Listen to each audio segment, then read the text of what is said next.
You know, when you're quilting a quilt on your long arm machine, you want to make sure you get the tension right, top and bottom.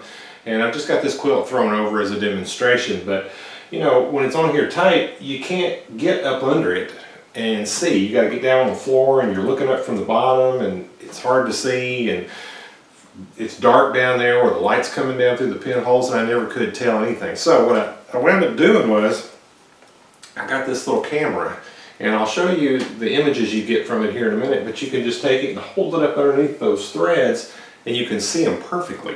So this little camera, it has a this little plastic thing on there, which helps because you get the right distance from the quilt when you just hold it up underneath there.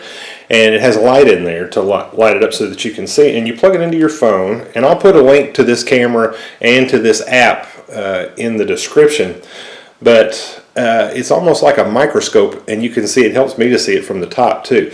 So let me do a little recording of it, and so you'll be able to see what you can actually see with this camera.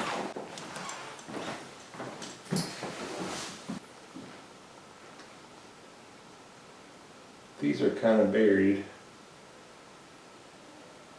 but you can see it gives you a good shot of.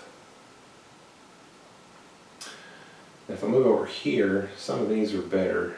See, that one's just about right. And that one. And that one. Well, let me get it in the middle. There. You can see it's tied probably right underneath that pink fabric. Same with that one and that one. The ones across from it are kind of buried up. So I think I'm probably doing about as good as I can with the tension on here. Anyway, you might be interested in getting one of these and just trying it out. It certainly helps, you know, to get up underneath. You can reach up underneath there and see what that tension is like on the back side, which, you know, I can't even hardly get my head up under there and see anyway. And it helps up here on the top if you got eyes where you can't, you know, you just can't hardly quite see that without some type of magnification. Anyway, hope this was interesting to you. Thank you for watching.